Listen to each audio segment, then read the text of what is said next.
Unleaded, full tank 100. 100 lang.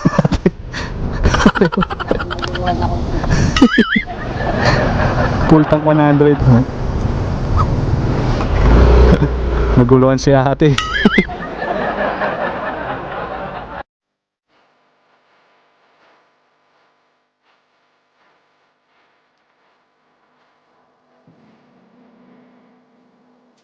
Good day mga master! Nandito na naman tayong muli. Welcome back! Welcome back sa aking YouTube channel mga master. Kumusta? Dito na naman tayong muli, no? Ibablog na naman natin ang ating pagiging isang buhay delivery rider. Gusto ko lang i-share sa inyo guys, no? Ano ba ang ginagawa ng isang delivery rider? Kung mahirap ba? Nakakapagod ba? Masaya? Para naman dun sa mga hindi nila alam kung ano yung pinagdadaanan ng isang kagaya namin, ito, samahan nyo ako, panoorin nyo. Nag-start na yung ating session. Kumuha tayo ng ating booking session. Bali bibiyahe tayo ng simula 12 PM up to 5 PM. And then sa ngayon nag-aantay tayo ng booking. Naghahanap tayo ng booking. Pero before that, magpapagas muna tayo mga master kasi 2 bars na lang yung ating gasolina. So tara, medyo mahal dito 65 pesos, pero tara, pagas tayo dito. Mahal na ng gasolina mga master, 65 pesos. Unleaded, full tank 100. 100 lang natin. Full tank 100. Naguluhan si ate. So tara mga master, punta tayo sa ating tambayan para mag-abang ng ating first booking. So let's go. Sa wakas mga master, no, nakakuha na rin tayo ng ating first booking dyan sa may KFC Caltex C5 extension. On the way na tayo dun mga master, no. Estimated ko mga 5 minutes away bago tayo makarating sa ating vendor. So let's go. Nandito na tayo sa KFC para pick upin ang ating first booking. Kuha na natin mga master ating first on the way na tayo dun sa ating first delivery drop off mga master. Lapit lang nito, ano lang siya, parang 5 minutes away lang. Dito lang sa may Merville Park Gate 1. Chip, Food Panda, Bernabe 5 Bernabe. Sige po, thank you. Food Panda po sir, dito na po ako sa may 5B Bernabe. Okay, sige. Sige po.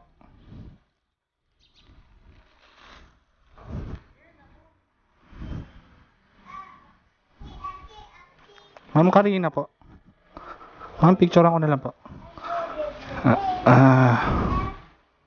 Thank you po. Okay mga master, success ang ating first booking. And then sana makakuha agad tayo ng ating next. Yung ating first booking ay nagkakahalaga ng 64 pesos. Biruin mo, lapit lang nun mga master. 64 pesos agad. So tara, let's hanap tayo ng ating next booking. A few moments later. Yun mga master, nakakuha na tayo ng ating second booking, no, dyan sa may Greenwich, dyan sa may SM Bikutan. After 10 minutes of waiting, nakakuha na rin tayo ng ating second booking. Pupunta na tayo ng SM Bikutan. Let's go! Punta tayo sa Greenwich guys. Sapin natin ang ating second booking.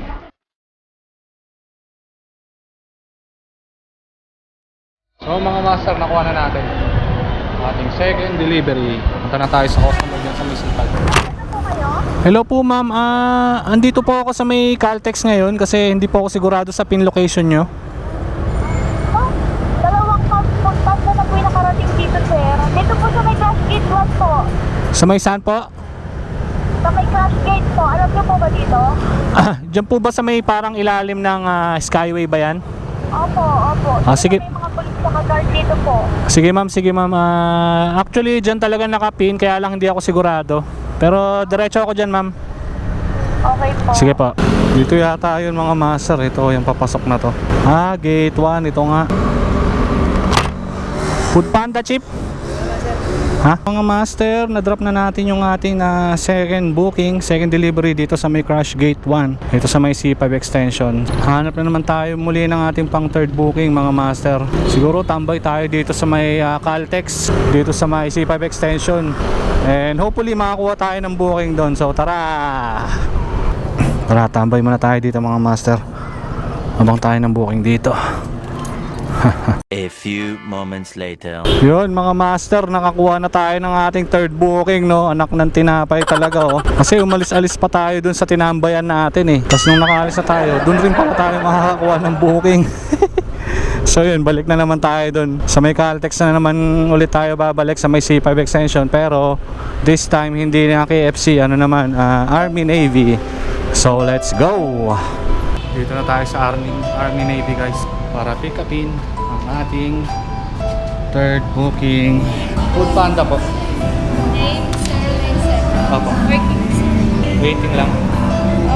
Opo. Waiting pa raw guys, antayin natin.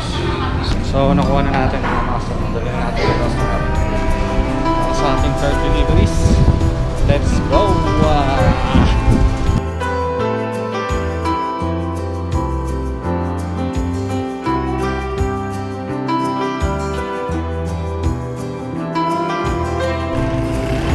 Try natin tawagan pero mag-doorbell na lang tayo dito. Hi sir, Food Panda, 1,510.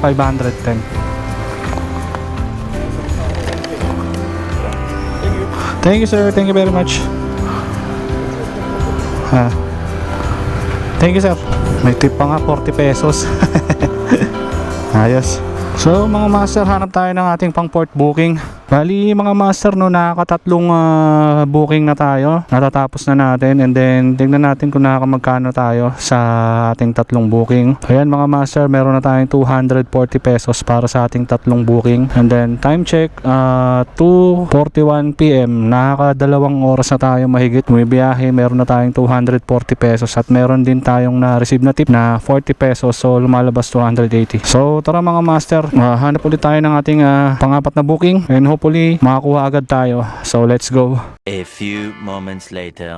Very nice mga master, no? Kakarating lang natin dito sa tambayan, hindi pa tayo nakakababa ng motor, and biglang pumasok na yung ating pang port booking dyan sa may Saudi Arabia. Ibang bansa, no? Ang pipikapan natin na vendor is But First Coffee. Yun yung pangalan. Kape ang kukunin natin dito. So tara, let's dito tayo mga master, no? But First Coffee. Pick-upin natin yung ating i-deliver. Mga master, nakuha na natin yung ating kape or yung ating item na i-deliver kay customer. Bali, on the way na tayo ngayon dyan kay customer sa may Sienna Park Residence. Punta na tayo doon para i-deliver natin kay customer ang ating pang-apat na delivery. Hopefully pang 300 pesos na to mahigit mga master. I-arrive na natin to guys, kasi kadalasan nasa itaas pa sila na floor, so pag doon ka pa nag-arrive mismo sa may lobby, aantay mo pa sila bumaba. So ito, arrive na natin dito pa lang sa guard para bumaba na sila habang hindi pa tayo dumarating. Hindi na tayo mag-aantay doon, diba? Tawagan na natin, sabihin natin nandito na tayo sa lobby. Kahit wala pa talaga. Food Panda po, dito na po ako sa may Indigo lobby. Sige, wait lang kuya. Sige po, sige po. O diba, bababa pa lang sila. Pababa na. Pero parating pa lang tayo. Paid online siya guys, wala tayong sisingilin na bayad. Ngayon buo pa naman yung kape, hindi man lang natapon. Makita niyo, kung ngayon pa lang natin tinawagan si sir, malamang bababa pa lang. Eh ngayon tingnan nyo, nandito na tayo, wala pa rin siya, diba? Tingnan nyo, wala pa rin, ang tagal. Ano ba yan? Sir, apa? Ito na po sir. Paid na po. Picturean ko lang sir for POD. Thank you po. Alright master, success ang ating port delivery. And then patay, nakakuha na naman ng PIP booking. Bakit patay? Syempre masakit na kasi ulo ko, gusto ko na umuwi pero andyan na yan eh. At sa may Dairy Queen, delikado to, ice cream ang dideliver natin. Baka matunaw pag na-traffic tayo. So tara, punta tayo ng SMB Kutan para pick upin ang Dairy Cream ice cream. Dairy Cream, Dairy Queen. Let's go. Food Panda, miss. Thank you. So mga master, punta na tayo ngayon doon sa ating client. Malamang inihintay niya na itong ice cream niya, and hopefully hindi tayo matraffic kasi malamang matutunaw itong ice cream na to pag na-traffic tayo. So bilis-bilisan natin. Ang biyahe natin is 10 minutes away. Let's go. Ma'am, andito na po ako sa may andito na po ako kay Kuya Guard sa may accent system. Oo. Tama. Iwan ko na lang po dito, ma'am. Oo. Sige po. Thank you, bye-bye. Sir, kay Ma'am Mariel. Ay, thank you po. So mga master, dito na natin tatapusin ang ating pagbablog. Dahil natapos na natin yung ating pang-5 na drop off na natin kay Madam.